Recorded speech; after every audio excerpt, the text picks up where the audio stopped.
Our country has become fixated with surveillance.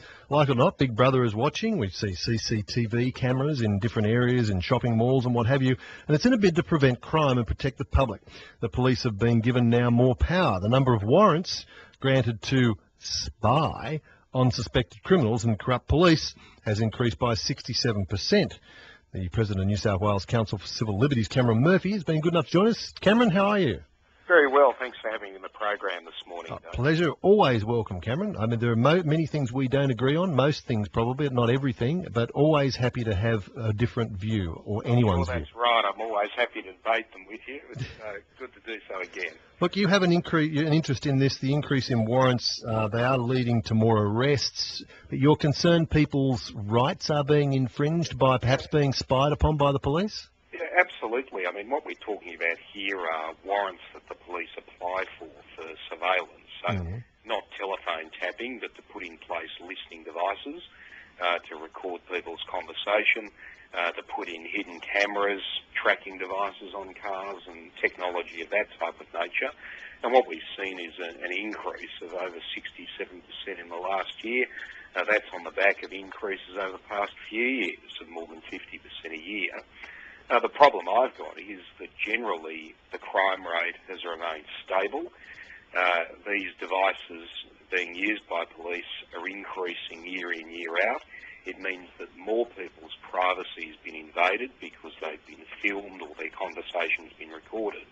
Yet the level of arrests and successful prosecutions remains about the same. So are you suggesting that by virtue of the evidence that you're putting forward that the crime rate is about the same, that all of this extra activity you see as infringing on people's rights is actually not improving law and order? There's an awful lot of surveillance going on, so what I'm saying is more people are being filmed, more people are having their vehicles tracked, more people are having their conversations recorded, yet there's no more crime being discovered that's being successfully prosecuted. Couldn't it be argued that the police are actually preventing crime and therefore the increase is because of the work that they're doing in catching people? These measures aren't about prevention of crime. These are measures designed to go and allow for police to prosecute people. The reason why they go and get a warrant is they turn up at court and say, we've been running an investigation into person X who we believe, for example, importing drugs. We want a warrant to be able to conduct surveillance.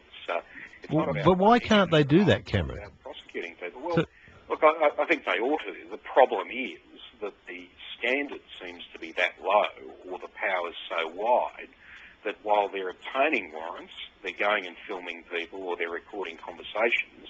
By doing so, they're finding out that people haven't done anything wrong. Because well, then what is the infringement then? Surely those people are upheld as pillars of society. Well, most people want to know that they can have a private conversation with their spouse, for example, without knowing that the police are recording it. They may want to send an email or receive one, for example, from their doctor about a medical condition. That's why people have privacy. They think it's important. They don't want other people spying on them, taking notes, listening to what they're discussing. Yet that's exactly what the police are doing, and it appears that in most of these cases, people aren't actually doing anything wrong. But the majority of people are not being spied upon the police because they don't fall into that small category of those who are committing or likely to commit crimes. These are warrants that are issued in one area of surveillance.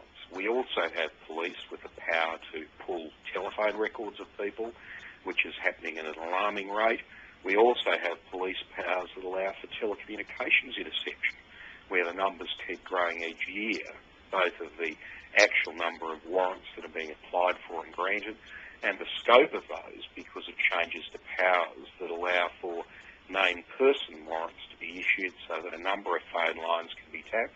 What we see is a continually growing amount of surveillance generally, of which this is just one area, yet we don't see an increase in the number of offences being prosecuted, let alone prosecuted successfully. So more and more police are utilising these powers to intrude into people's lives, to listen to their conversations, to film them, to tap telephones and so on, only to find out that there's no crime being committed. I mean, what that suggests is the powers are too broad, they ought to be pared back, and there ought to be more accountability before police are able to obtain a warrant, to film someone or to use a listening device or even to tap a telephone.